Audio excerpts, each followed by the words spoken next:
que es uno de los que ha escrito la biografía de San Francisco de Asís, Chelano, San Buenaventura dijo a Chelano, escribe la biografía de San Francisco, desechando las otras biografías. Con eso lo que estaba mostrando San Buenaventura es que él pretendía que la biografía que él mandaba hacer fuera la biografía oficial. Y cuando decimos oficial, ya decimos allí algo ya de institución. Entonces, desde ese punto de vista, San Buenaventura marca esa ruptura, y es el que comienza precisamente a organizar lo que hoy se conoce con la orden franciscana, oficializando muchas cosas que precisamente estaban, digámoslo así, no pertenecían al movimiento franciscano, pero para estar ya dentro de la orden había que adoptarlas, ¿no? Entonces, desde ese punto de vista, vemos que San Buenaventura marca mucho digámoslo así, este paso del movimiento a la orden, del movimiento a la normalización. Ahora bien, entonces, por eso hablamos acá de una utopía, ¿no? Es decir, utopía en el sentido de que no se pierda eso. Ustedes saben que la palabra utopía es una palabra griega que significa aún las condiciones no están dadas. Utopía no es lo que nosotros pensamos en el imaginario, no es que eso es utópico, no, es que, como que eso no se puede realizar, eso no es utopía. La utopía griega y el movimiento de la utopía del Renacimiento con Tomás Moro, con Campanella, con Bacon, que desarrollaron la filosofía de la utopía en el Renacimiento. La utopía no es algo que no se pueda realizar. Utopía significa aún las condiciones no están dadas. Eso significa la palabra utopía.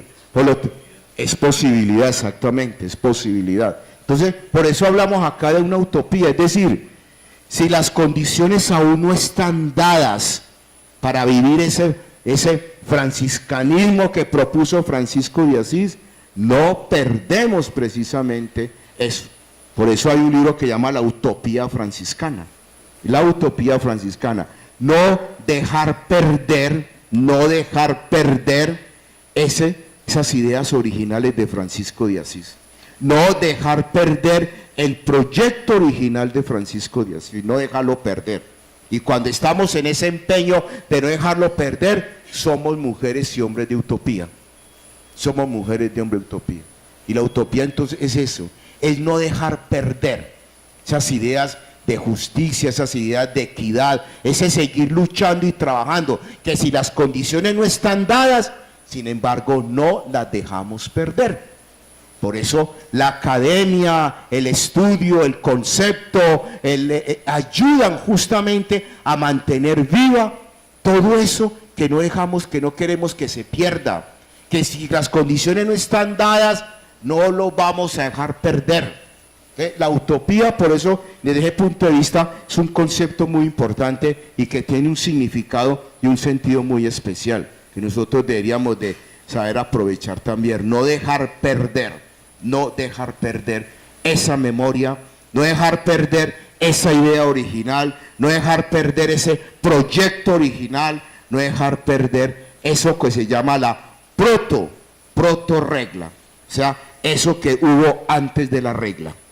Entonces, desde ese punto de vista, por eso entonces marcamos pues ese paso allí, ¿no?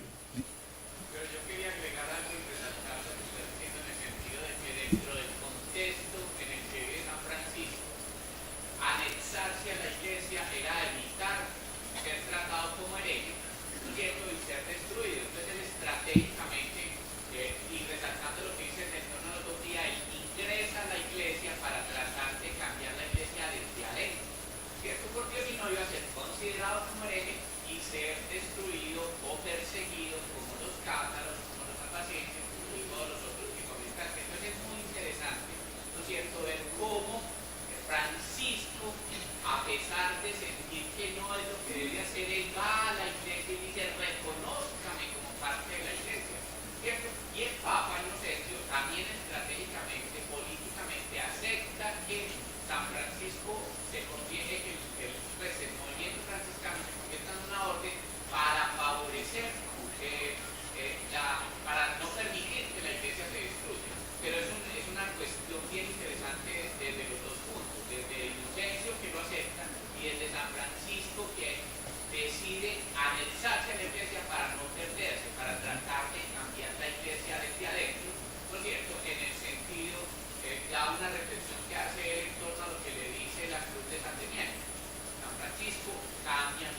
Ve y repara mi iglesia. Construye mi iglesia, reconstruye mi iglesia.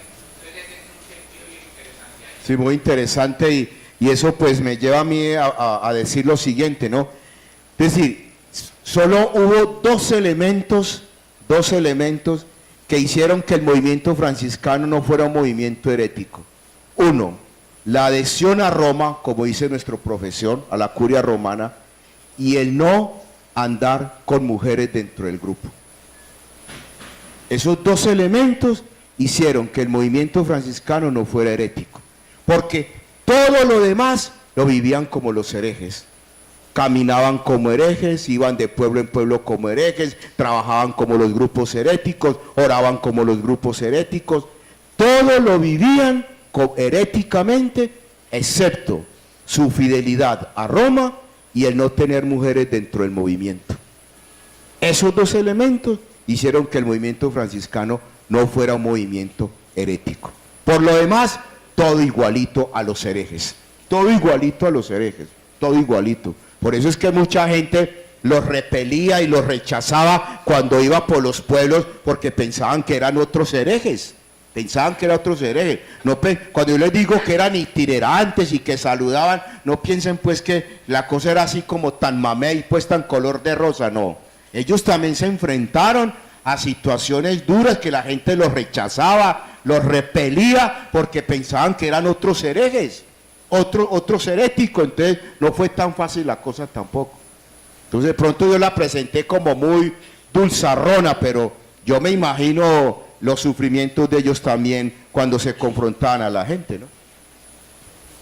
Yo pienso que a veces, con respecto a lo que dice Pablo, una de las cosas que hay que tener cuidado es cuando nosotros, o sea, no podemos colocar intenciones en un personaje del cual distamos mucho. O sea, nosotros no podemos afirmar que él hizo esto con la intención de, porque eso es como... Hay una distancia. Primero, anacrónico, y segundo, nosotros no podemos colocar intenciones en algo. Segundo, pienso que hay que tener cuidado cuando hablamos de las herejías porque no todos aquí conocen el contexto teológico de qué significa una herejía, que no implica, que no se refiere únicamente a unos comportamientos en la forma de orar o de vivir, sino que se ubican en un plano conceptual mucho más complejo. Entonces, es de cuidado mirar, bueno, quiénes eran los herejes. Cuando no conocemos el contexto de la Edad Media, de las herejías, porque no todos aquí tienen ese dominio, se puede correr el riesgo de pensar de que es que las herejías eran entendidas de una manera o son entendidas de otra. Sí, entonces pienso que con eso hay que tener cuidado. Sí, y tercer punto, volviendo otra vez a lo del Cristo de San Damián, cuando Francisco mira el Cristo de San Damián, ese fracasado, es un fracasado no solamente desnudo, despojado, es decir, un rey que rompe con los esquemas de las lógicas de poder de los reinos, porque es un rey que está coronado de espinas, que está desnudo y que su trono es una cruz que comparte con los bandidos. O sea, es un esquema y una lógica de reinado totalmente distinta. Pero además es un rey obediente. Y para nosotros, ubicar el concepto de obediencia en la lógica cristiana es también un largo camino, porque es que el concepto de obediencia no es una obediencia ciega, pero sí tiene unos elementos de cuidado que es necesario entenderlo y comprenderlo para poder hacer hermenéutica de qué significó para San Francisco de Asís estar dentro de la institución como tal. El hecho de que haya sido el obispo el que lo haya cubierto y acogido cuando él se desnuda y rompe con las lógicas de su tiempo. O sea, todo ese tipo de cosas. Eso lo digo porque a veces a nivel del medioevo hay una serie de narrativas que tienden a satanizar ese tipo de, a satanizar en sí la institución como tal y esa lógica también a veces es nociva porque nos da un lente que no es del todo efectivo con lo que realmente pasó en el medioevo. Sí, ahí hay tres cosas muy importantes que acabas de decir. Primero que todo, sí, hay un riesgo primero, alrededor de personajes como Francisco de Asís, ha habido muchas leyendas, muchas historias, muchos ropajes. Mire, un hombre que vivió casi en pelota, lo hemos arropado de historia, lo hemos arropado de leyendas, de historias, de imágenes, incluso esa es la última parte que vamos a trabajar, ya incluso para todo ese tema de las imágenes, los mitos, las leyendas. Entonces, ese hombre que fue tan simple, lo hemos saturado de tanta imagen, de tanta metáfora, de tanta leyenda, de tanto mito. Entonces, ese es un primer riesgo que corremos, y claro, ahí es donde viene la pregunta, ¿cuál es el verdadero Francisco de Asís? Segundo, también es el hecho de que podemos, como dices tú, satanizar instituciones. Entonces, desde ese punto de vista, también las lecturas que nosotros hacemos, es que una gran dificultad que tenemos nosotros de hablar de personas como Francisco de Asís es la distancia en el tiempo. La distancia en el tiempo. ¿Qué es lo único que nos queda a nosotros? Interpretar. Y es allí donde entra el tema de la hermenéutica. Interpretar. Ante personajes tan lejanos históricamente, nos queda es interpretar. Entonces, la interpretación también es un riesgo. Entonces, desde ese punto de vista, es otro aspecto que precisamente hay que asumir. Y tercero, en nuestro imaginario colectivo, la Edad Media ha sido lo peor en la humanidad. Es lo peor. Incluso nosotros lo expresamos, no, eso es muy medieval, no, eso es muy bizantino, no, este papa es muy medieval. Es decir, lo medieval es peyorativo. Lo oscuro, exactamente. Cuando el enciclopedismo francés, con Voltaire, Diderot, D'Alembert, hablaron del infantilismo medieval, y por eso emplearon enciclopedismo, era la forma de sacar a la sociedad del infantilismo medieval en el que lo metió la Iglesia. Ellos decían que era una época oscura, el oscurantismo medieval.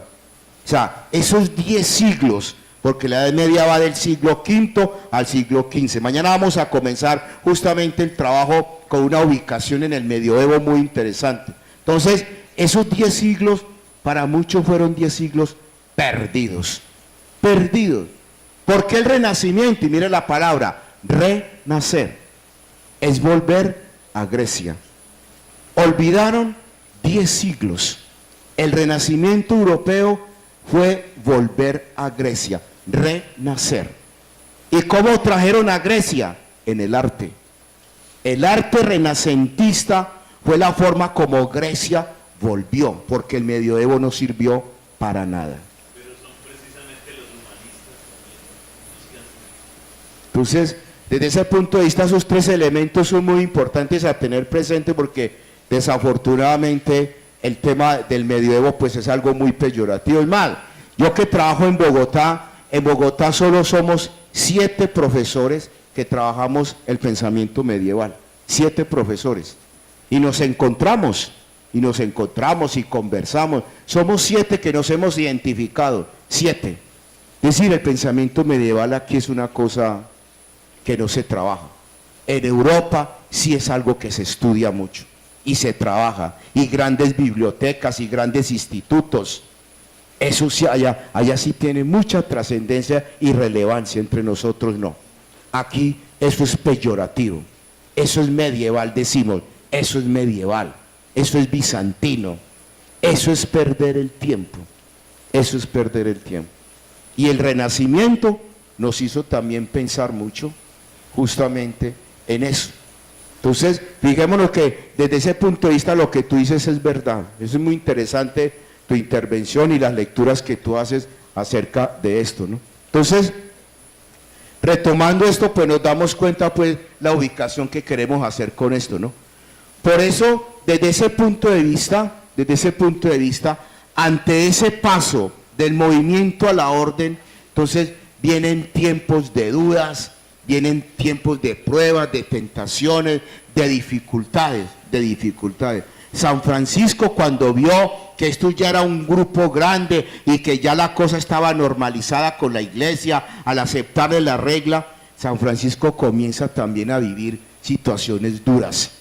Y en un momento quiso tirar la toalla, como decimos, y dejar esto. Y fue Clara de Asís, otra mujer, Clara de Asís fue el que puso a Francisco en su sitio, porque Francisco quería irse y dejar eso.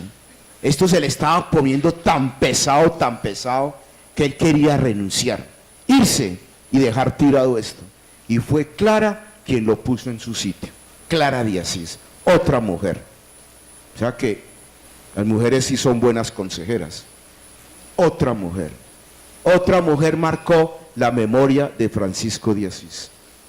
Entonces, fijémonos desde ese punto de vista cómo ese momento no fue fácil, ese paso no fue fácil, y vienen las dudas, las pruebas, las tentaciones. Es más, la orden se dividió, por eso existían distintos grupos, los grupos que se abrieron dentro de la orden precisamente, se abrieron dentro de la orden muchos movimientos, los fraticelli, que se opusieron completamente al Papa.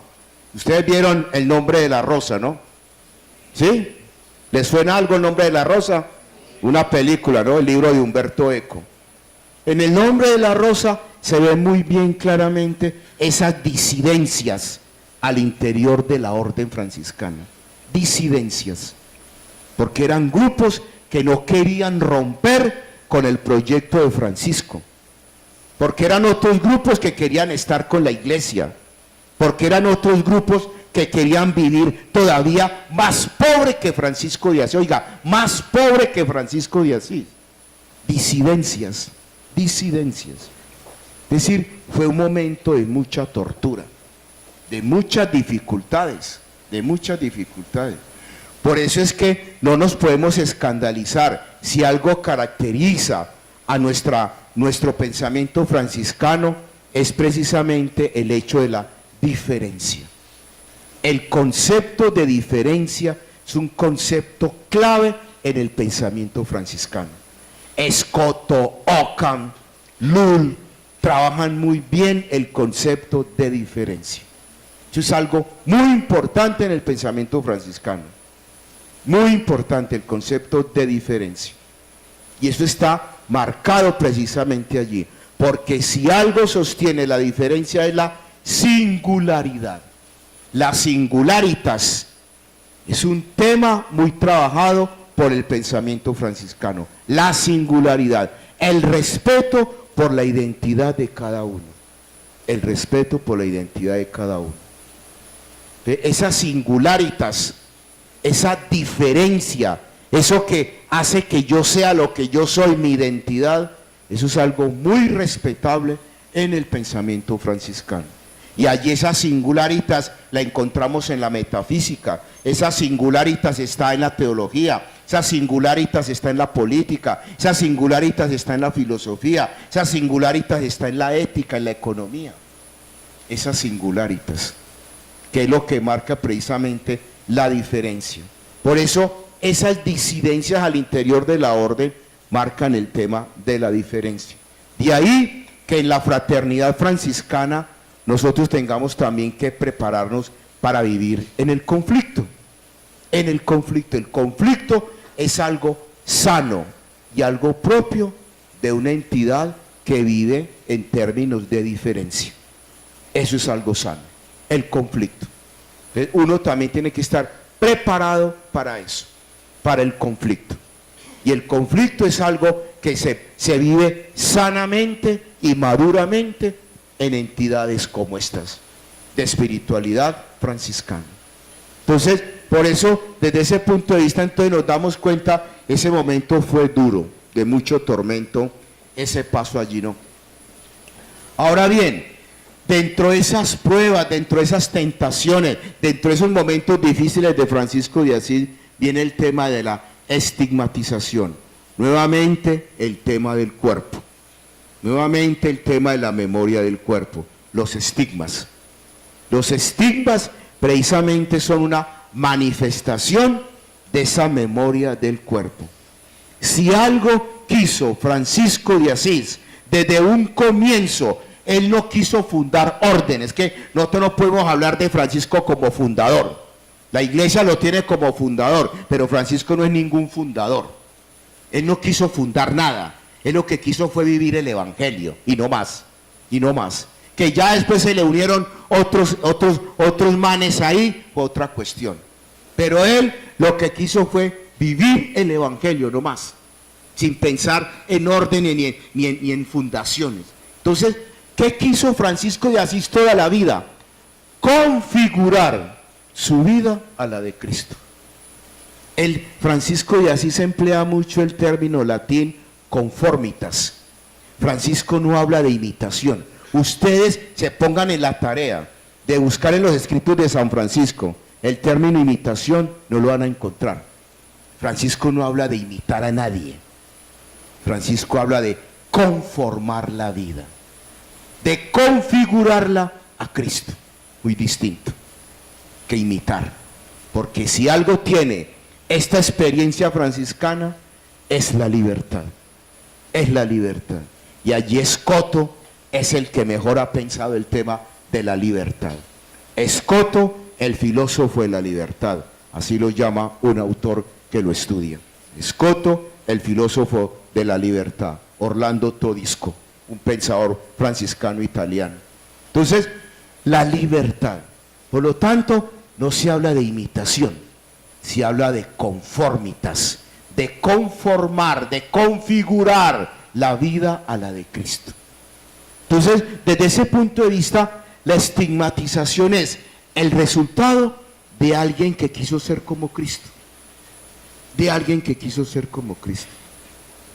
Que eso es psicológico, que eso es, yo no sé qué, que eso es leyenda, que eso es propio de una persona obsesiva. Bueno, los que estudian psicología aquí me entenderán lo que estoy diciendo, que eso fue una cosa psicológica, que eso es una somatización de algo allí.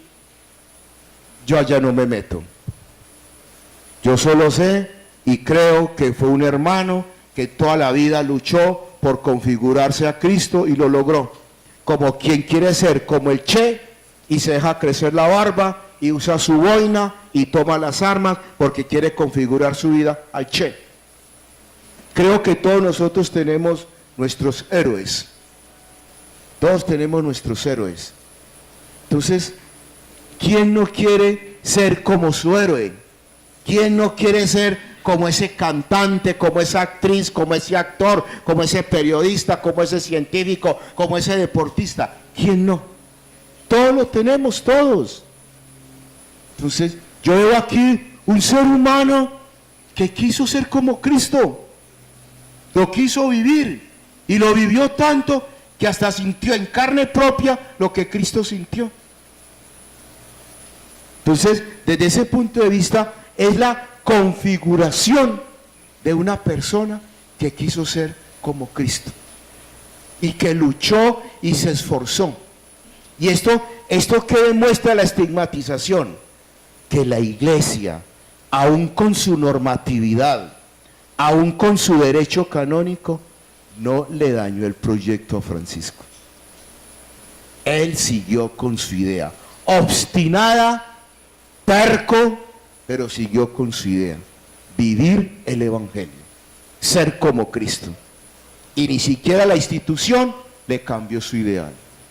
Le cambió su ideal. Para mí, la estigmatización es el fruto de una persona que no dejó cambiar su proyecto de vida. Que sí aceptó vivir bajo las normas y los cánones y la normatividad de una iglesia. Listo. Pero no él. No se dejó dañar su proyecto, su ideal de vivir el evangelio cabalmente y de configurar su vida a la de Cristo. Ve, mire qué interesante, como si uno quiere, las instituciones no me cambian. Si uno quiere, mis ideales